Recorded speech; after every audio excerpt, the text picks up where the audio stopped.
Hi friends, అందరికీ good morning. Welcome to our channel Shri Padma talks. ఈరోజు ఎటో వెళ్ళిపోయింది మనసు సీరియల్ ఎపిసోడ్ చాలా బాగుంది ఫ్రెండ్స్.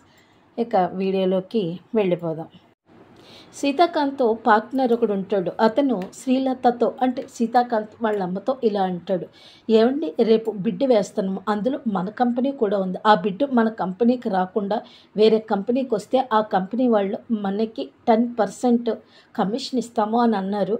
అందుకని మీ సహకారం కావాలి అని అంటాడు ఆ partner, company partner, Seethakanth company partner. అప్పుడు శ్రీలత, సరే కమిషన్ ఇస్తారని అంటున్నావు కదా 10%, అయితే ఈ బిడ్ మనకు రాకుండా నేను చేస్తాను, నువ్వు అన్నీ సిద్ధం చేసుకో అని అంటది శ్రీలత. కట్ చేస్తే అందరూ అంటే ఫ్యామిలీ మెంబర్స్ అందరూ డైనింగ్ హాల్లో భోజనం చేస్తూ ఉంటారు.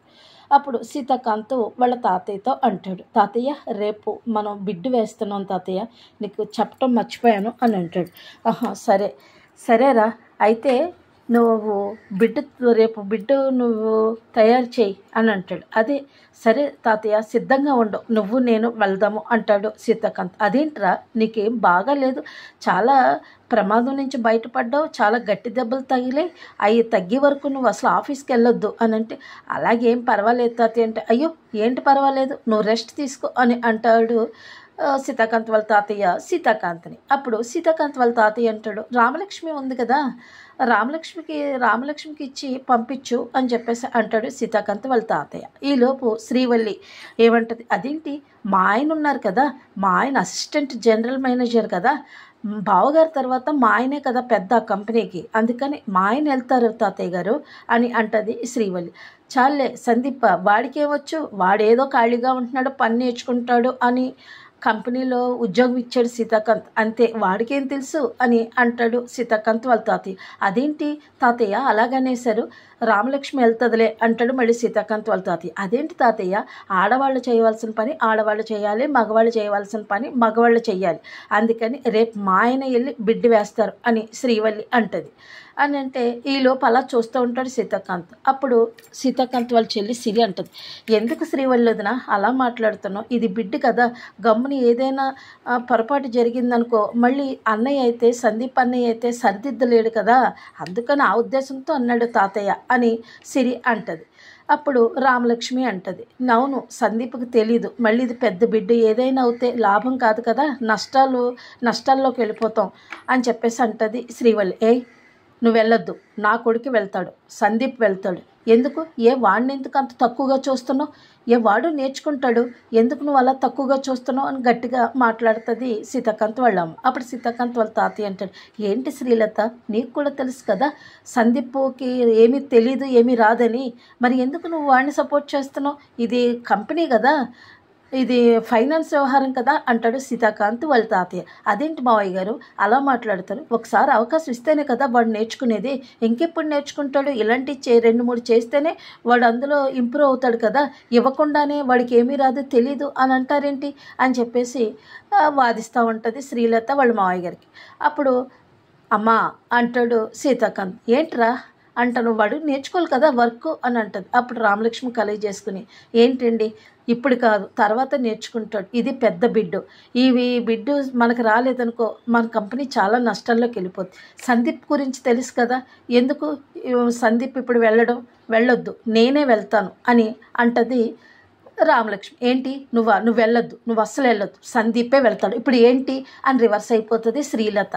అంటే ఇంకక్కడ తనకి కొడుకు అంటే పుత్రోత్సాహం తన్నుకుని వచ్చేస్తుంది అనమాట. ఇంకెక్కడైతే సందీప్ని ఆపేస్తారేమో అని చెప్పి సందీప్ తరపున నిలబడి చాలా వాదనే చేస్తుంది శ్రీలత. ఈలోపు వీళ్ళిద్దరు గొడవ పెట్టుకోవటం చూసి భోజనం దగ్గర నుంచి లేచిపోతాడు సీతాకాంత్.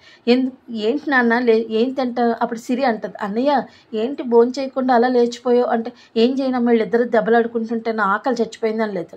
అప్పుడు మళ్ళీ సీతాకాంత్ వాళ్ళ అమ్మ ఓవరాక్షన్ చేస్తూ, ఏంటి సీత నువ్వు అసలే బాగోలేదు, నువ్వు భోంచేయి, నువ్వు చేయకపోతే నేను చేయను అని డ్రామా వేస్తుంది అక్కడ. సరే ఇంకేమనలేక చేస్తాడు సీతాకాంత్కి అన్నం తినిపిస్తూ చక్కట్లు చెప్తూ ఉంటుంది అనమాట. ఏంటి నాయన, సందీప్ కూడా వర్క్ నేర్చుకోవాలి కదా, ఎందుకంటే నేను ఎందుకు అలా మాట్లాడాను అంటే నీకు సహకారం చేయటానికి రామలక్ష్మి ఉండాలి కదా, రామలక్ష్మి అవసరం కదా, నువ్వు ఎక్కడికన్నా వెళ్ళాలంటే ఒక్కడి వెళ్ళలేవు, నీకు రామలక్ష్మి సాకారంగా ఉంటుందనే ఉద్దేశంతో నేను సందీప్ని వెళ్ళమన్నాను కానీ వేరే ఉద్దేశం కాదు నాన్న అని చెప్పి ఒక్కో ముద్ద తినిపిస్తూ తన మీద ఏదో ప్రేమన్నట్టు అలా నటించేస్తూ ఉంటుంది. అప్పుడు కట్ చేస్తే లోపల సందీప్ వాళ్ళ ఆవిడ శ్రీవల్లి సందీప్ని అంటుంది, ఏమండి ఇంకా మనకి ఇంట్లో ఏమీ ఉండదు, మనకి లాస్ట్లో ఈ ఆస్తి కాదు కదా, ఇంకా చెప్పొక్కటే మిగులుతుంది, రండి మా అమ్మగారి ఇంటికి వెళ్ళిపోదాం, మా పుట్టింటికి వెళ్ళిపోదాం, మా పుట్టింటి వాళ్ళు మిమ్మల్ని నెత్తిమే పెట్టుకుని చూసుకుంటారు, రండి అని అంటే అప్పుడు అక్కడికి శ్రీలత వస్తుంది. ఏంట్రా మీ ఆవిడ ఏంటని చూసారా ఏమంటుంది అంటున్నారు, ఏముందండి మీ అబ్బాయిని మా పుట్టింటి తీసుకెళ్ళిపోతున్నాను అని అంటుంది శ్రీవల్లి. ఎందుకు? అవును మీ వల్ల ఏమీ అవ్వదు, మీరు ఏదేదో చెప్తారు, మీరు చేసిన దానికి మీ మాటలకి అస్సలు సంబంధం ఉండదు అని చెప్పేసి అంటది. ఏమే నాకు మట్టుకు ఎవరున్నారు, నువ్వు సందీప్ తప్ప నాకెవరున్నారు, నేను మీకోసమే కదా వాళ్ళని ఎదిరించి మీ వైపే కదా నేను ఉన్నాను, ఎందుకు ఒరే దానికి బుర్ర లేకపోతే లేకపోయింది, నీ బుర్ర ఏమైందిరా అని చెప్పి ఇప్పుడేమైంది రామలక్ష్మి వెళ్తేనే ఆ బిడ్డ రాదు అని అంటది. ఎలాగా అని అంటే ఏముంది ఇప్పుడు సీతాకాంత్తో బిడ్డ ప్రిపేర్ చేస్తూ ఉంటాడు, ఆ కొటేషన్ మనం తయారు చేసింది మనం తీసేసామనుకో అది అవతలకి ఇచ్చేస్తే వాళ్ళు దాని మీద తక్కువకి రాసుకుని తక్కువ కొటేషన్ రాసి వాళ్ళు బిడ్డేస్తారు, అంతే సింపుల్. అంటే అయ్యి బాబోయ్ అత్తయ్య గారు మీరు చాలా పెద్ద విలన్ అండి, మీలాంటి విలన్ నేను ఏ సీరియల్లోని చూడలేదు, మళ్ళీ నాకు అవకాశం వచ్చిందా, ఇప్పుడు బావగారు బిడ్డ తయారు చేస్తున్నారు కదా, ఆ బిడ్డ తయారు చేసే పేపర్ని తీసుకొచ్చి మీకు ఇస్తాను అని చెప్పి అక్కడ నుండి శ్రీవల్లి వెళ్ళిపోద్ది. ఈ లోపలేమో ప్రిపేర్ చేస్తూ ఉంటాడు, కంప్యూటర్ ముందు పెట్టుకొని పేపర్ల మీద అది డిజైన్లు ఆ కొటేషన్లు అంతా తయారు చేస్తాడు. ఈ లోపేమో రామలక్ష్మి వచ్చి మజ్జిగ ఇస్తుంది, మజ్జిగ తాగండి అంటుంది, అక్కడ పెట్టు అంటాడు. అబ్బా ఏమంటే ముందు మజ్జిగ తాగండి అంటే రేపు బిడ్డు నాకు ఇది చాలా ఎమర్జెన్సీ, నేను ఇప్పుడు ఇది తయారు చేస్తే కానీ నేనేమి తినలేను అంటాడు.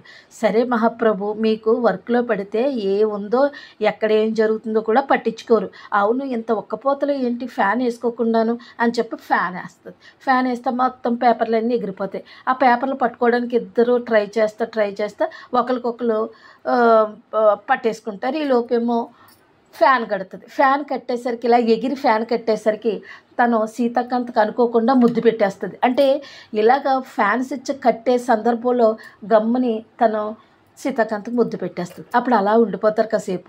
అప్పుడు నీకేమీ అనిపించలేదా రామలక్ష్మి అంటే అదే నువ్వు అంటే తొలి ముద్దు పెడితే ఒక రకంగా ఫీలింగ్ వస్తుంది అని అంటారు కదా, అలాంటిది నీకేమీ అనిపించలేదంటే ఏమో నాకు అలాంటివి ఏమీ అనిపించట్లేదు, రండి మీరు వర్క్ తయారు చేయండి అని అంటుంది. అది కాదు అబ్బా నేను ఎలాగెళ్తాను, నాకు తీసుకుంటే వడ్డీ వేసి తిరిగిచ్చే అలవాటు నాకు ఉంది, అందుకని నువ్వు నాకు ముద్దిచ్చావు కాబట్టి నేను నీకు ముద్దిచ్చి నీకు ముద్దుకి బదులు ఇంకో 2 వడ్డీకి ఇంకో 2 ముద్దులు నీకు ఎక్స్ట్రా పెడతాను, నిన్ను వదలను అని చెప్పేసి ఇద్దరు అక్కడ కొంచెం రొమాన్స్ కింద ఒకరికొకరు పట్టుకోవడం అని పారిపోవడం, తర్వాత ఏమో ముద్దు పెట్టడం ట్రై చేస్తే రామలక్ష్మి పేపర్ పట్టడం అలాగా జరుగుతూ ఉంటుంది. ఈ లోపేమో సరే ప్రభు మీరు తర్వాత చూద్దాం ఈ ముద్దుల సెక్షన్, ముందు మీరు బిడ్డు తయారు చేయండి, ఈ బిడ్డు మనకే రావాలి, ఒకవేళ రాలేదనుకో ది గ్రేట్ సీతాకాంత్ గారి పరువు పోతుంది, అందుకని మీరు బిడ్డ తయారు చేయండి ఫస్ట్ ఆ తర్వాత అంటది. సరే మీ ఆడోళ్ళు ఉన్నారు చూడు ఊరించి ఉసూరు పెడతారు, అదే మీ ఆడోళ్ళ దగ్గర ఉన్న టెక్నిక్ అని అంటూ తను బిడ్ తయారు చేసుకుంటూ ఉంటాడు. రామలక్ష్మి నవ్వుతూ ఉంటుంది. అంతే ఫ్రెండ్స్ ఈరోజు ఎపిసోడ్.